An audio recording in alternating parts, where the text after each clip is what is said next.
The Honest Hour. I'm your host, Luis Acevedo.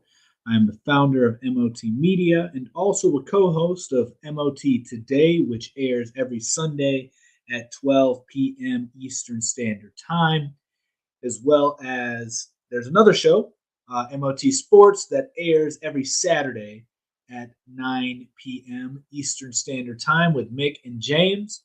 They're the ones that host that show. I'm not a part of it. That's a totally different thing. But here we are with the Honest Hour, and there's a lot to talk about. There's a lot to really talk about today. So don't want to waste any time.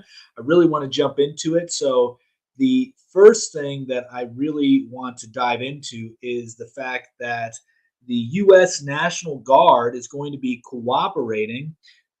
Hello, Max Central. I appreciate that. Kind sir. I thought you meant king. Hey, I'll take the king. I'll take the king. Anyway, so the U.S. National Guard, I hope you guys are doing well tonight. I hope you guys are doing well. So let's jump right into it. So the U.S. National Guard, I'll get to my thoughts on crypto in 1 second. Let's cover this topic real quick. So the U.S. National Guard to cooperate with the Taiwan military. So the Taiwan military and the U.S. National Guard are going to be working together. China had some things to say regarding that. They were not too happy. And this is just going to increase tensions between the U.S. and China and Taiwan and China and lead us into another war. We already see that Joe Biden is allowing the military to conduct drills with Israel, pretending to attack Iran.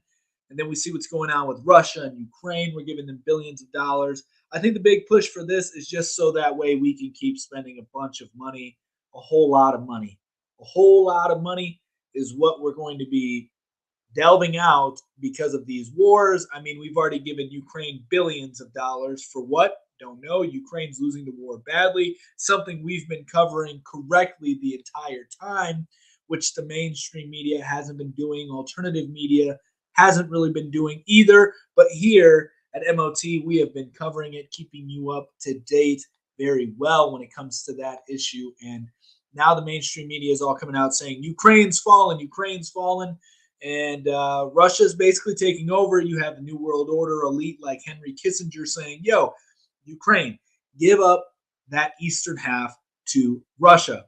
And now what we're going to see here is another bow down to the sovereign nations, the countries that are fighting for the sovereign nations, which are China and Russia. Believe it or not, China and Russia are doing more to preserve nationalism and patriotism than the United States or any Western country for that matter. George Soros even said that China and Russia are the greatest threat to an open society and that a closed society will be the result of China and Russia taking over, which is a good thing. That's a good thing. An open society means no borders, no culture, no nation. Anyway, so what we're going to be seeing here is the U.S. military essentially is going to be cooperating with Taiwan, and that's just going to instigate things further. And we will be seeing war in Taiwan probably soon, and China taking it over probably soon. They've been working for a long time. You got to remember that China has been actively telling their lawyers and their nation, hey, we need to prepare for sanctions. We need stronger laws. We need lawyers that are going to be extremely loyal to the cause that we are pushing. We need that. We need that. Here I am fighting the infidels on the talk. There you go. And so the Chinese have been working very hard in preparation for sanctions. We talked a little bit about what they're doing to attempt to prevent any economic sanctions, no USA troop deployment. Yeah, can we handle two wars, Russia and China, at the same time? No, we cannot. We cannot. We're already wearing ourselves thin, and there's a potential of a third war, and that's with Iran. So, as I stated earlier, the U.S. is conducting military drills with Israel and simulating Iran, attacking Iranian nuclear plants. And then we have the drills in the South Pacific Sea. We have now the cooperation between the U.S. National Guard and the Taiwanese military. And then we have the potential of special forces going over to Kiev at the U.S. Embassy. So there's a lot going on with the U.S. military. We're wearing ourselves thin, and China and Russia are doing everything they can to make sure they do not lose their sovereignty. So that's one of the first things that I really wanted to talk about. But I want to circle back to a question that we had from Neil9711, and that was, what are your thoughts on crypto? We talk a lot about crypto. We really, really do. And I'm a big fan of crypto. I like crypto. It is going to be used to implement some new financial system, which we talked about yesterday, actually, with China and their BSN, which is Blockchain Service Network, which is going to be an interoperable blockchain that isn't necessarily only for cryptocurrencies. It will allow the, transferring of other things as well, which blockchain is essentially just transferring information. And that is essentially what Swift is. So I believe that that would be the replacement for Swift. So crypto technology produced blockchain, and blockchain is going to play a major role in the new economic system. And as far as cryptocurrencies go, wonderful. I love them. I think that there's a lot of things that you should be leery of in regards to them, though. They are going to introduce a central bank digital currency. They are going to introduce more centralization of the economy as a whole. However, there will be avenues to circumvent those restraints that you may feel initially when it comes to crypto, especially if you know how to really use cryptocurrencies and you go totally off the deep end. You have no central exchange. You are just totally on your own private wallet. You have it secured. You know how to use DeFi. Crypto is going to be great. It's going to be a great way to circumvent negative interest rates when they start hitting everywhere. Crypto is going to be great in allowing you to have a savings account, allowing you to actually own your currency and transfer it when you would like. Avoid all these negative externalities on the centralized financial system. But it's also important to note that the centralized exchange and crypto are going to be the new banks. Thank you, Albert29200, for the likes. I really appreciate it. I really, really do. So the crypto exchanges like Coinbase, Binance, Kraken are going to be the new banks. That's very important to know. And we're going to see a lot of regulation with crypto. We're going to see a lot of convergence with crypto. And that is par for the course because the system is going to be overtaken by the current global elite. That's how they're going to keep their control for much longer. But there's going to be many opportunities for individuals to escape the financial system as it currently is through crypto, in my belief. I think that you'll be able to create your own blockchain. You'll be able to create your own economies in your own cities, your own tribes via cryptocurrencies and blockchain. So they are going to be a tool of liberation in some regards and a tool of enslavement in other, the same way that the US dollar is a tool for liberation, but it can be a tool for enslavement. It's going to be no different. However, there will be a little less anonymity because everything's recorded on the blockchain. And so everybody will see your public address. They won't necessarily be able to tie it to you, but they will be able to tie all your transactions back to an address unless you become more sophisticated in crypto and you have multiple addresses and you can function well. You can use Tornado Cash. There's a bunch of other things that can provide you somewhat more anonymity in crypto, but overall, you're going to lose some anonymity in crypto. That's just the way it rolls with that certain technology. But yeah, good question. Good question. I have a lot of opinions on crypto. I'm big into crypto. I love it. Been in it since 2016. Now, Albert29200. What about Turkey and Syria? I'm not too sure. I'm really not too sure about that. To be honest with you, as far as like what wars over in Turkey and Syria, I don't know. I know Turkey threatened a while ago to send all their refugees to European countries because of the agenda to do away with borders and things of that nature. But I'm not really too sure what we'll see happening there. To be honest with you, I mean, they may just. I don't know. I don't know enough to really talk about that intelligently. So anyway, I want to move on to another topic here, which is in relation to cryptocurrency, blockchain, and all that stuff. and it has to do you support Donald J. Trump or Biden? Neither. I don't. I voted for Donald Trump in 2016. I did not vote in 2020. I actually encouraged everybody not to vote in 2020 because I sort of called what was going to happen before it did. So, yeah, I don't support either of them. Donald Trump was the salesman for Operation Warp Speed, and Biden's just an old senile pedo. So I'm not a big fan of either of them. And he's a career politician. He's a snake in the grass. Donald Trump's just a salesman. He's really good at marketing and branding, and he's just your classic boomer. Now he's bragging about the fact that he's friends with the creators of Johnson and Johnson, and everybody else is like, "Whoa, whoa, whoa! I thought we were against this." So a lot of Trump supporters are becoming disillusioned from Trump's spell, which I think is negatively impacting his chances at 2024. Sorry, just tuned in a bit. This is from YouTube. Sorry, just tuned in a bit late. But who leaked the Supreme Court document? All right, so we will jump right into the thick of it, guys. So this is what everybody's coming here for, right? So I believe we know. I believe a lot of people have known for quite some time who leaked the Supreme Court document. We'll jump into what I was just going to cover here in a second. Despite all that, Democrats are in the same deal. So would you rather have big pharma or low cost? That's a false binary that you're presenting. It's a false binary. I don't choose either sides. No, that was like 3 years ago. So let's jump into here, the meat of the conversation. So recently, today actually, the clerks of the Supreme Court, so the U.S. Supreme Court officials continue to widen their search for the source of the leaked draft opinion that would reverse the 1973 Roe v. Wade ruling and put an end to constitutional protections for abortion. I will touch on some of these comments here in a second on TikTok. I really want to get to this because this is why people are showing up on YouTube and stuff. So let's jump into this really quick, and then I will get to your questions, your comments on TikTok.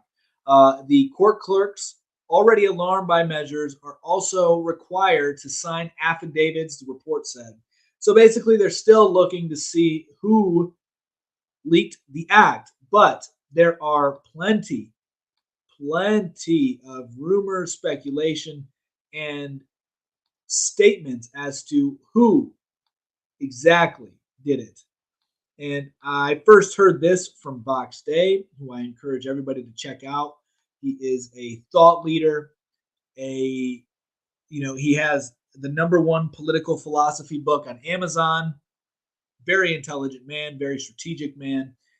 I encourage everybody to check him out. You can't find him in any of the usual sites because he is severely banned, censored. It's very hard to find him, but you can check out his blog at boxday.net. I encourage everybody to check him out. But this is where I found this information at. This isn't his blog, but this is the alleged Supreme Court leaker, Amit Jain. I believe is how you pronounce it. So he is the suspected leaker.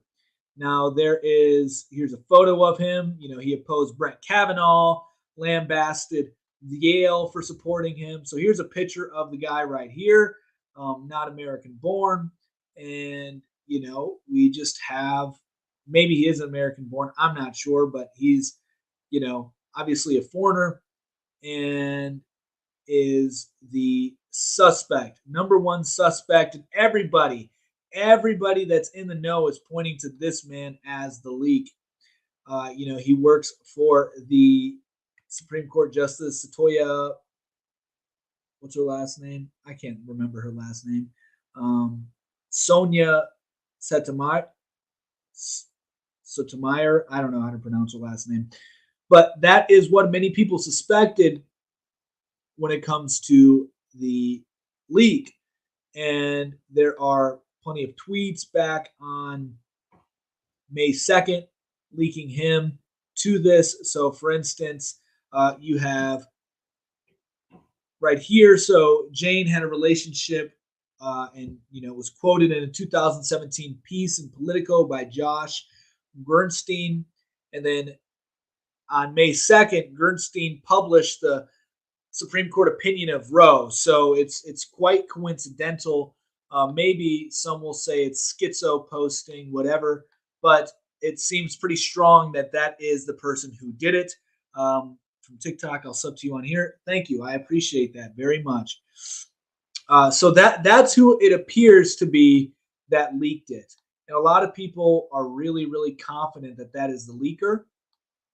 And a lot of people that I trust that are much more intelligent than me are saying that that's the leaker. So it seems likely, and it just surprises me that this information is being buried and not many people are aware that they already have a number one suspect, and we've known about this since May 2nd.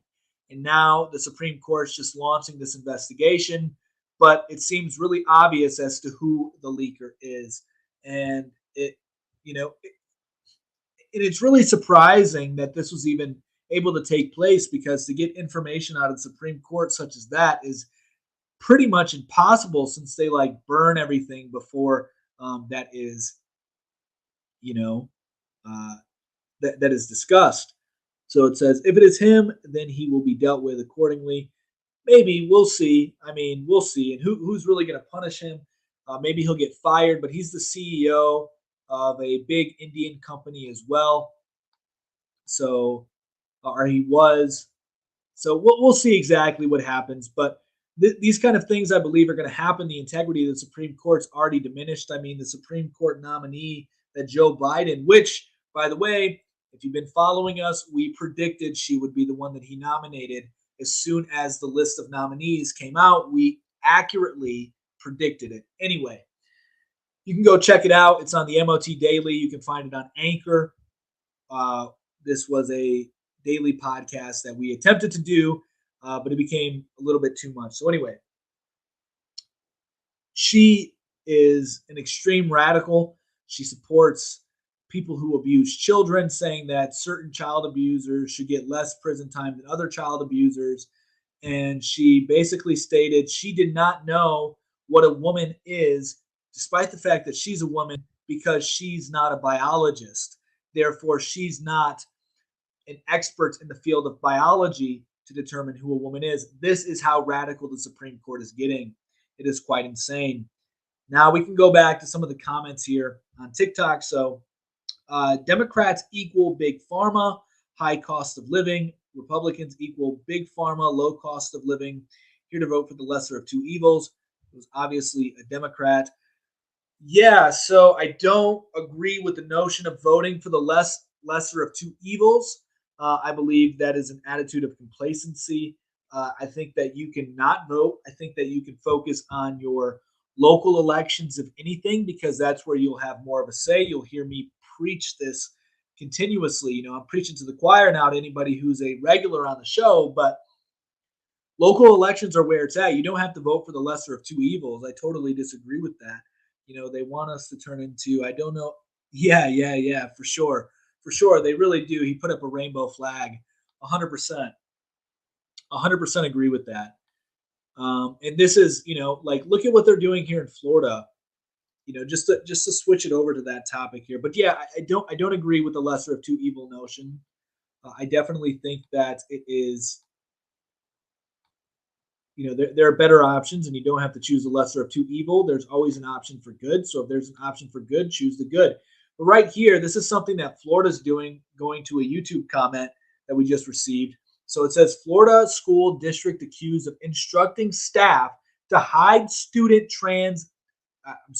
gender transition from parents.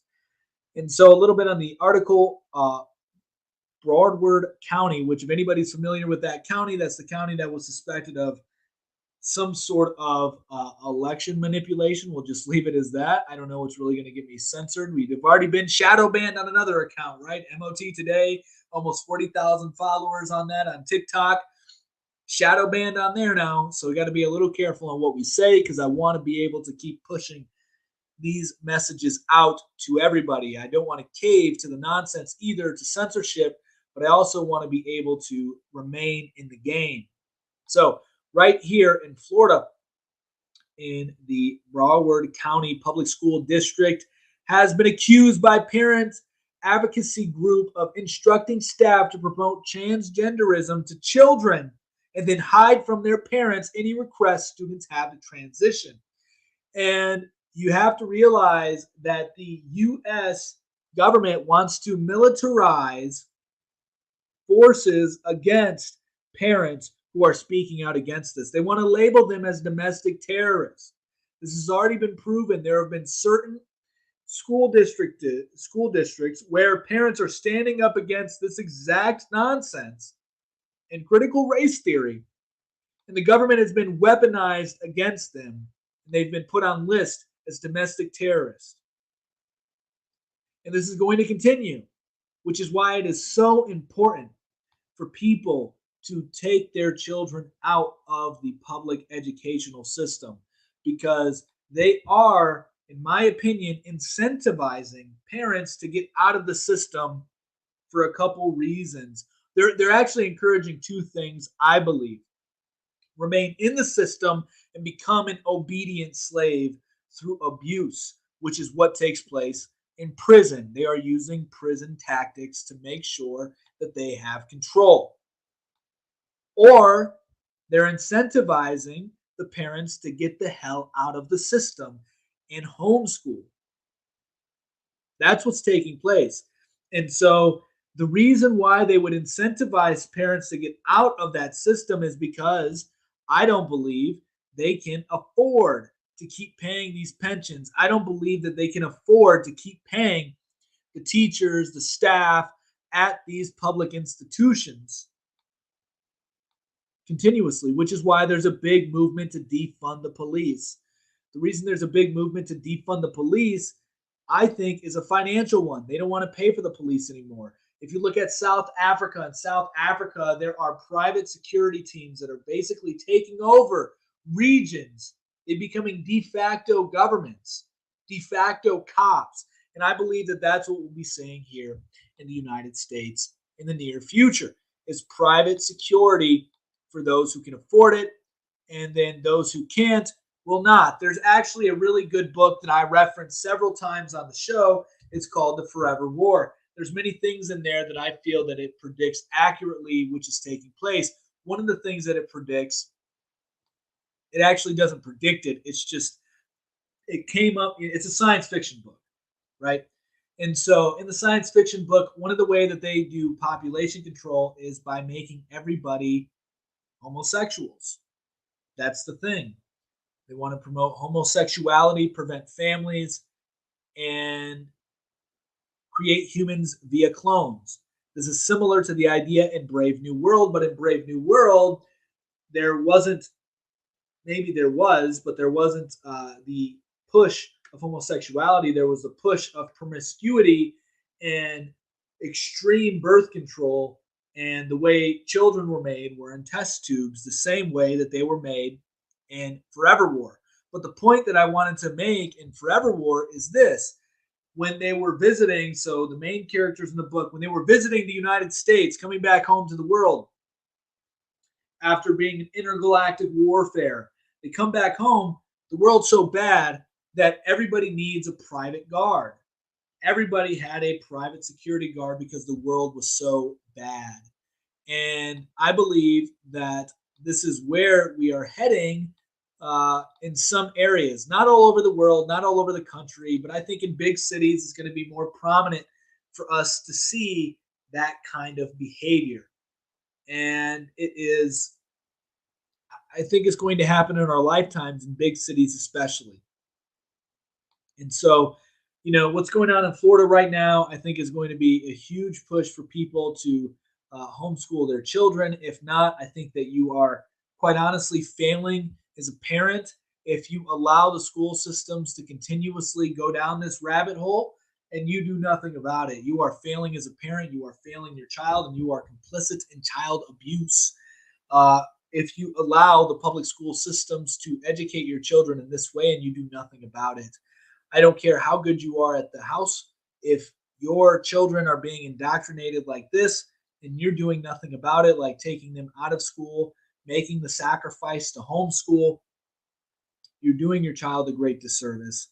And it is your fault. And there's no one to blame for the future generations coming out being insane and completely brainwashed. It is on the parents 100%. We have no issue talking about or criticizing Generation Z, the millennials, saying that, oh, they have no ambition, they have no drive. But nobody talks about the fact that they were raised by Gen X and boomers, and Gen X and boomers are the ones who essentially produced the citizens in our world today. They created and molded them. But that's not even a fair statement. They allowed institutions to create and mold their children. And now we have a generation being raised not only by institutions, but by screens and videos, an insane amount of propaganda. It is insane how much propaganda is being shoved down your child's throat on a day-to-day basis. And people continuously allow the media to do that. They don't realize that in 2012, the Smith-Mutt Act was passed, which allowed the government to fund legalized propaganda to the people to sway the public opinion. It is legal for the government to fund that kind of activity now, and yet you still let your children be raised by these brainwashing devices. Now, obviously, there's good things on it. I mean, like, check it out. We're here on TikTok. We're here on YouTube, Twitter, Twitch, everywhere. This is good. This is good. Not necessarily for children, but this is good. This is where you come to find honest media, true media. But yeah, and then you have to factor in what just took place the other day with the Biden administration threatening to remove funding, food funding specifically, from public schools that do not allow for transgender bathrooms. If you do not go along with the transgender bathroom policy, your school is at risk of losing its food funding, which in my opinion is actually a very, very good thing because it's going to incentivize people to wake the hell up and remove their children from these public institutions. And if you continuously try to adapt, although it goes against your belief systems, you deserve to become a slave. You deserve, your child, unfortunately, will pay for your failures if you just continuously allow them to remain in these corrupt, degraded, immoral systems. It's a fact. I mean, this is something biblical, and this is something good that goes across all religions. It's not just strictly biblical. I mean, this is just a spiritual warfare that we're in, and people don't want to wake up and realize it. Some do, some don't. And those who do wake up and realize it, a good majority of them find things that make them complacent with the current order. Fact. They just do. Because it's too uncomfortable to see reality and do something about it, to make a move. People do not like to shake out of their everyday routine, and they don't like to accept the fact that they've been lied to, that they've been brainwashed. Me. I mean, yeah, I know you got some crazy stories, man. You got some crazy stories about what's going on in your particular field, and I feel for you. I feel for you. And there's a lot of people who are good in the government, that have a lot of strong beliefs, the right beliefs, and they want to do well. They want to do right. I know a lot of people who've served in the military. I know a lot of people. I don't know a lot of people who are in the government, but I know a lot of people who have served in the military. I know of people in the government, and I consider them good people, and they want to do right. The government is good. The military has good people, but these things become corrupt over time, as I've already talked about. And so, we can't just go around blaming everybody who's a part of these institutions that they're evil and that they're wrong and that they're helping the New World Order. You have to understand that there are good people in there trying to do good things. There really are. I know I have strong opinions when it comes to law enforcement, the military. I'm really, really against the militarization of everything in the United States. I'm against the police state. I'm against depending on the police department. However, the police department has a role. The military has a role. They're always going to exist. And if they don't exist, there will be another form of police, another form of military, another form of gang that replaces it. And I'd much rather have our current system than to have a moment of anarchy that allows for completely crazy wackos to take over. Just look at Mexico as a perfect example of this.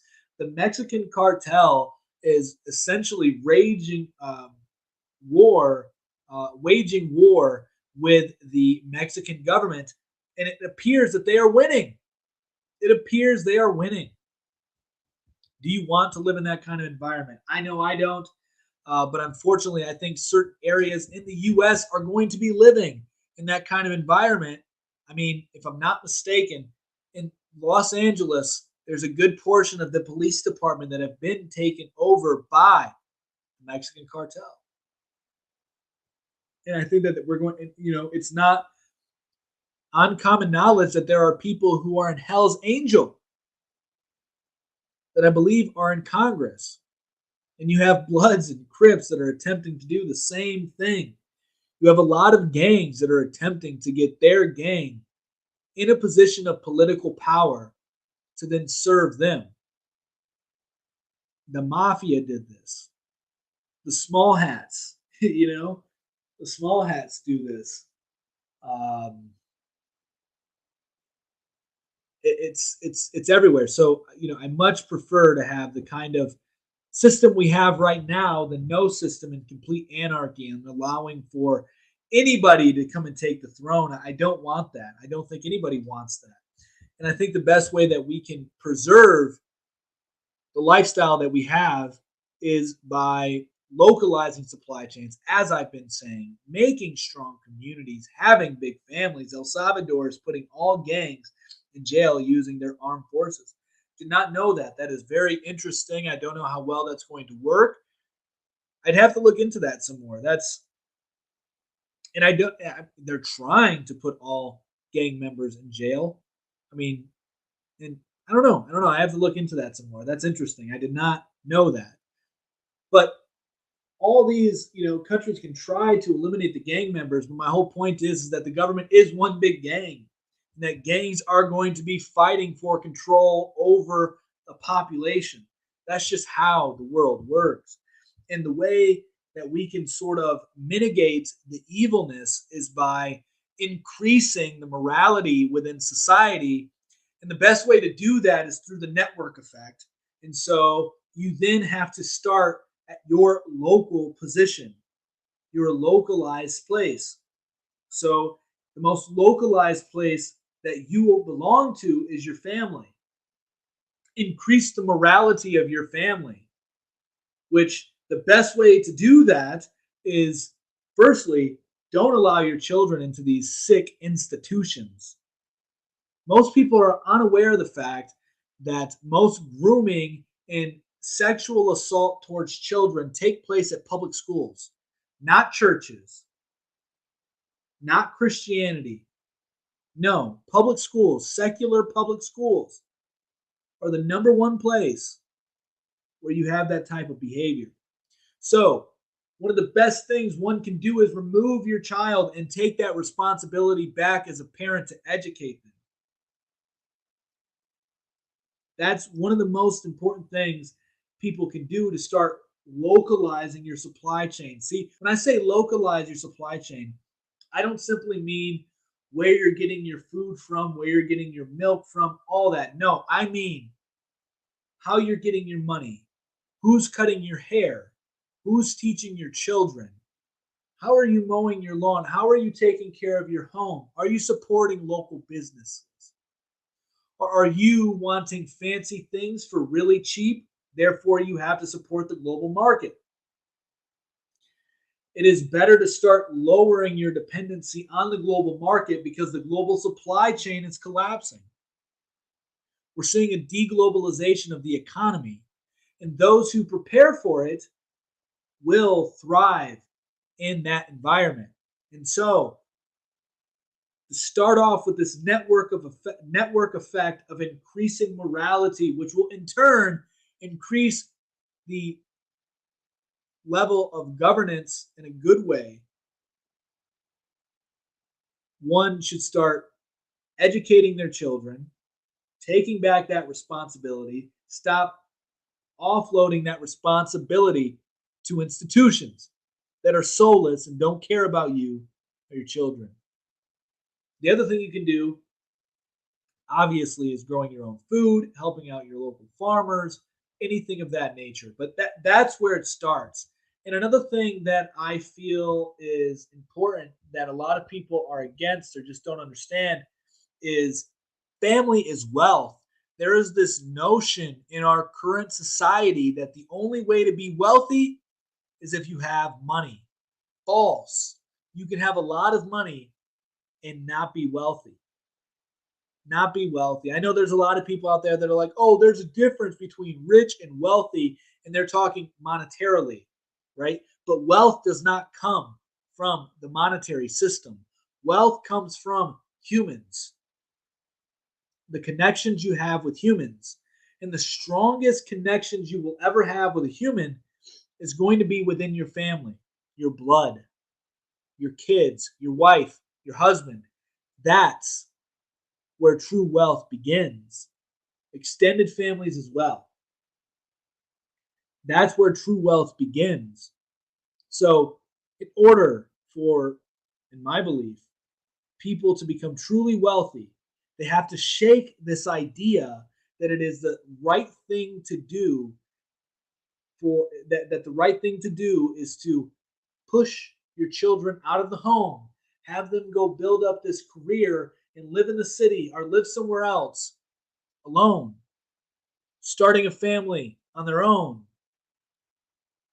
and then being 40 minutes away from you, living in a neighborhood full of strangers, potentially living in an apartment complex with nothing but strangers, and then you live in a neighborhood with nothing but strangers. Do you not see that the neighborhood, as I've talked about many of times, is one of the greatest deceptions and conspiracies to destroy the family, and nobody seems to realize it. Because humans are tribal. Humans want to live next to other humans. It adds a layer of security. It really does. If you live out in the rural area, yeah, more people aren't going to come out there. There's going to be less foot traffic, less driving, etc., less human traffic in general. However, if something happens, your closest neighbor is a little bit away, and you're most likely on your own. That's why people don't really care to live out in rural areas. I grew up in the country. I love the country. I prefer to live out in the country. But most people want to live in communal environments, hence why you have neighborhoods. But why is it that we normalize living next to strangers, but we think it is weird to live next to our mom, to live next to our mom and dad, to live next to our brothers and sisters, or hell, to even live in the same home as your brother, as your sister, as your cousin, as your grandma, as your mom, as your dad? That's weird if you're a 30-year-old man living at home when your mother. Why does society make it so? Why do we allow society to brainwash us in this way? I get it that there are certain people who are completely stunted on a maturity level and they are completely freeloading off of their parents, which is what everybody thinks of when you have a 30-year-old living at home with their mom and dad. However, throughout human history, that is the most natural way to live. I know me and my family, my wife and I were on the same page. We do not want our children living outside of the home ever. We want our children to have their own wings in the home, to have their own quarters in the home, where they then can eventually raise their families. Because we understand that having family together is wealth. And the biggest attack, the only reason these things are happening is because there is a huge attack on family. And I believe the neighborhood is one of the biggest attacks on the family. It is what destroyed the extended family. And then once you destroy the extended family, you get rid of ancestral knowledge. You get rid of wisdom. Why do you think that the suicide rate amongst teenagers is skyrocketing in the Western world. There's multiple reasons, but one of the main reasons for that is the fact that they are only interacting with people in their age group. Excuse me. They're only interacting with another 13-year-old. So you have one 13-year-old who's like, oh, my life sucks. Johnny doesn't like me anymore. He likes this other girl. Or Susie doesn't like me because Susie is this and that. And now I don't know what to live for because my freaking Healy wheel broke and I don't know what to do, man. I don't know what to do because this Healy I worked for it. What am I supposed to do? How am I supposed to get through this? This is the worst thing ever. This breakup is the worst thing ever. You have 13, 12-year-olds talking about this. And then who do they talk about this with? They talk about it with other 12 and 13-year-olds who have no freaking life experience. You know, it's sad. Historically and just naturally, you would have your 13-year-old associating with a 60-year-old. And that 60-year-old can be like, hey, who gives a damn about Susie? You won't remember her by the time you're 22. Like literally in 9 years, you'll have no clue on who Susie is. You know, I'm 60 and I don't remember what happened to me when I was 10. So get over it. You'll be good. There's a lot more to life. We don't have that kind of wisdom anymore. Some families do. And this is why I think it's so important for people to really, really get back into natural living with their families. I get it.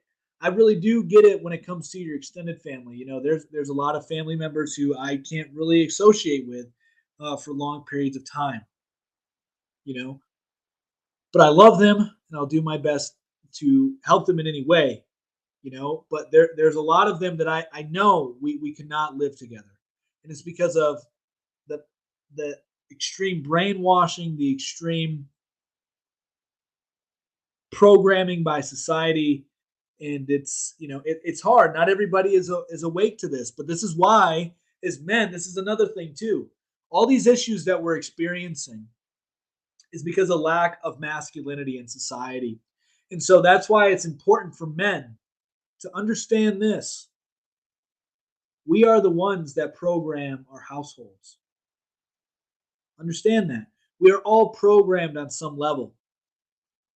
We are all programmed on some level.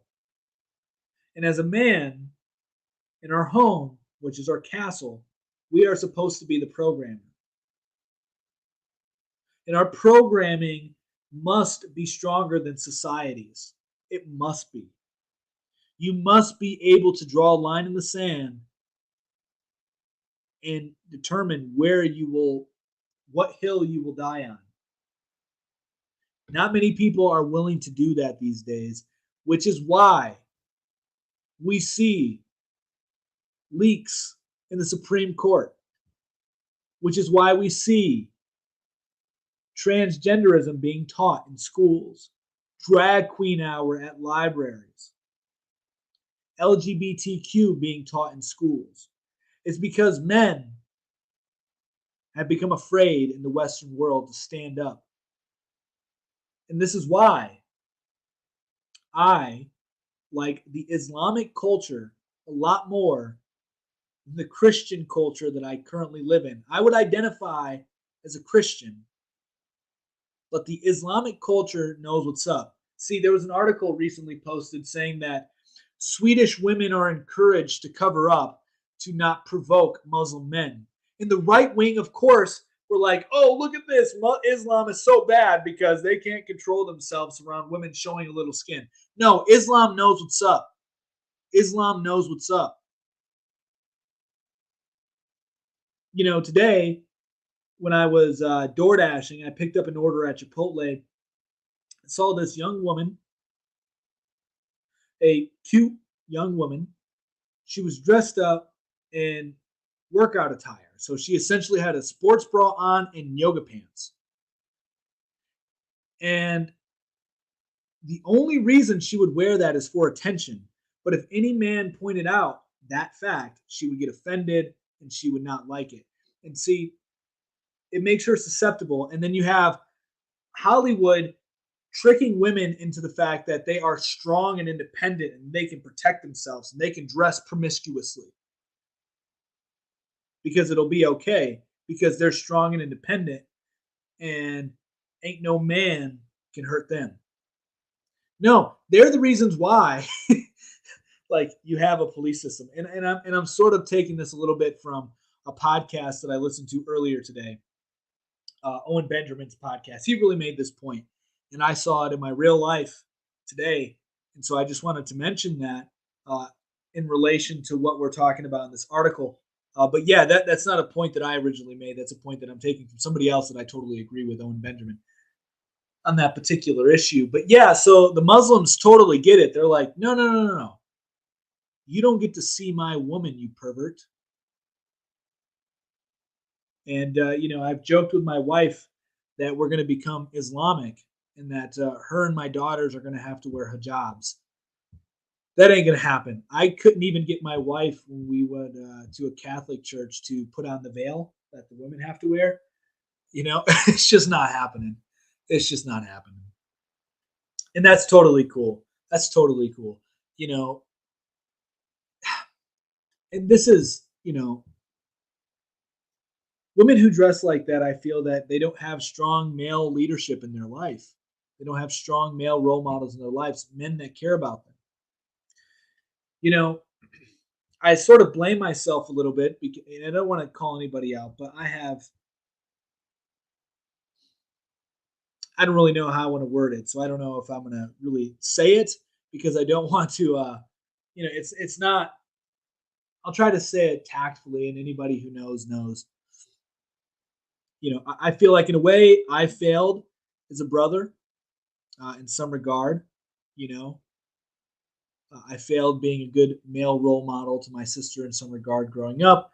But I don't really feel that I had the greatest male leadership in my life either. But that's a whole other thing. So I just wanted to get that out there in the open to be totally transparent, because I am harping on men not being strong. And that's why women become, promiscuous, is because they don't have strong leadership. And I'm not saying that, I'm not implying that,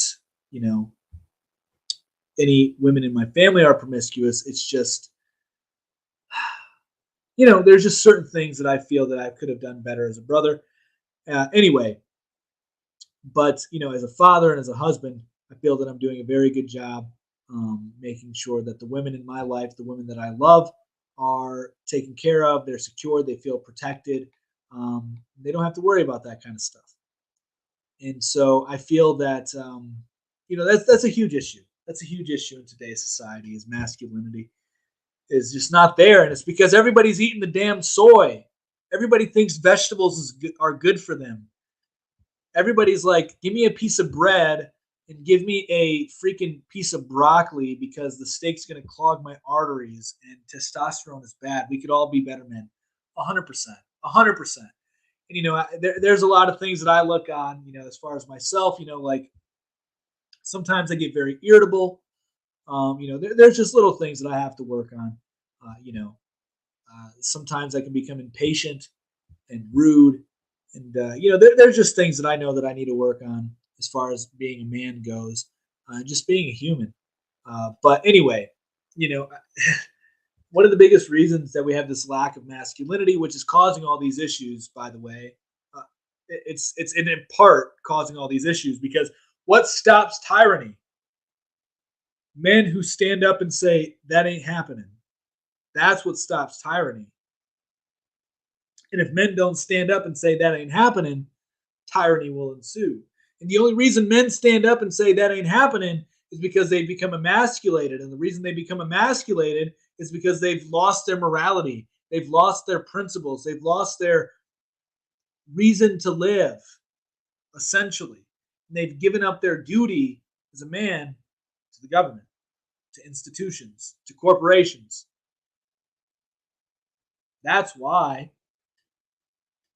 we're in this predicament. But anyway, and and one of the ways that they emasculate men is through diet. True. Testosterone levels are at all-time lows. Penis sizes are at all-time lows, and it's because of the food that we're given. Fact. It's because of the food that we eat. And, they're trying to take away animal products. I mean, today there was news that just broke that a massive fire broke out.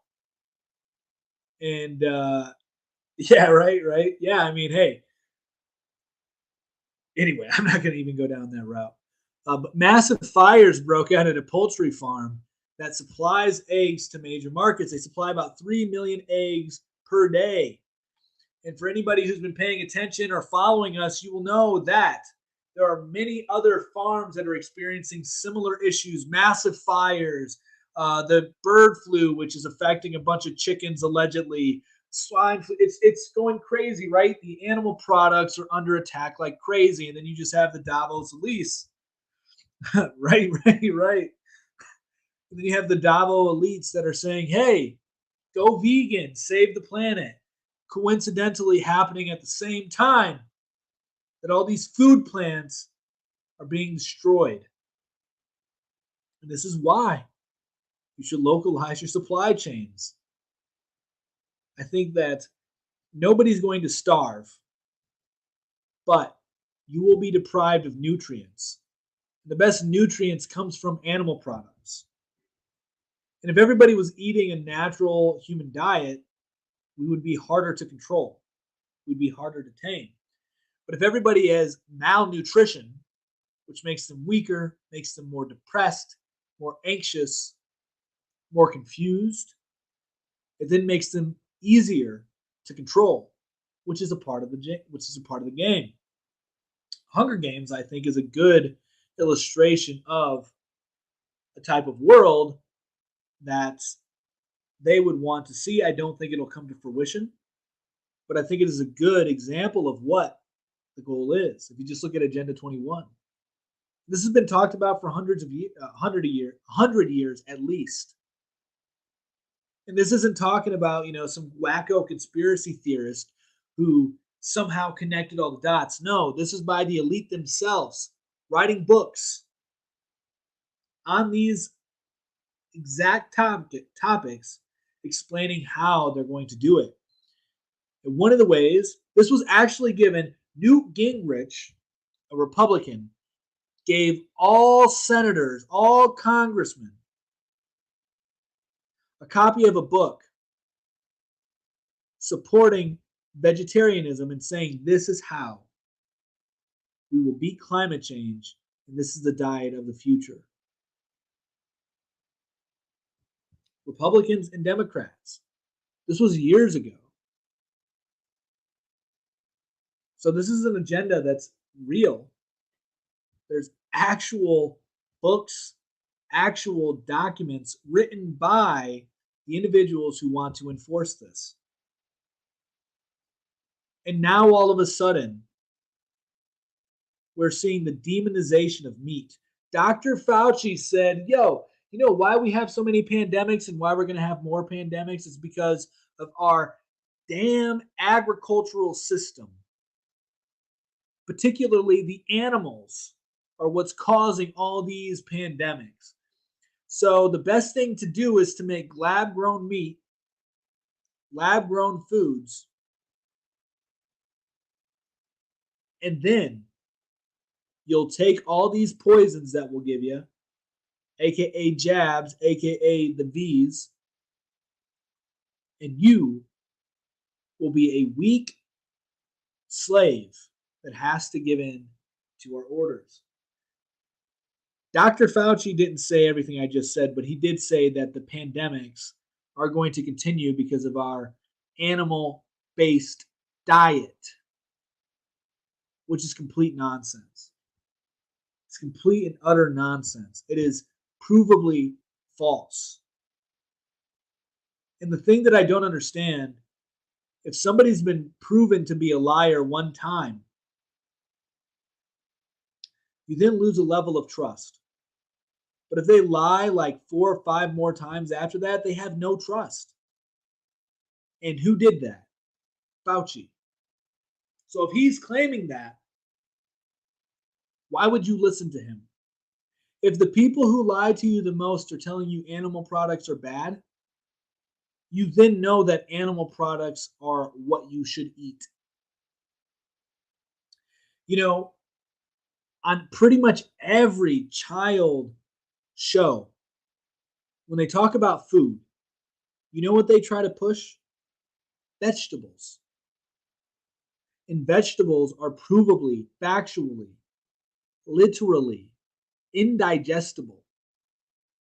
They cause autoimmune diseases. You cannot digest vegetables. They are full of toxins that are horrible for humans. When is the last time, if you're being honest with yourself, that you've looked at a head of lettuce and was like, man, that looks appetizing? Never. But when's the last time you've looked at a big, fat, juicy steak, raw, cooked, whatever, you were like, damn, and you started salivating, ready to smash? Probably a lot. Probably a lot. And it's because naturally we know that we don't want to eat vegetables. Fruits, totally different story. Vegetables, horrible. My whole point is that they try to push this on children all of the time. I know whenever anything like that comes up, when my daughters want to listen to their little music, because they don't really watch much shows at all. At all. But we do let them listen to some of their little kid music. And occasionally, there'll be a kid song that encourages them to eat their vegetables. We fast forward from that. We don't even let them see it because it is brainwashing.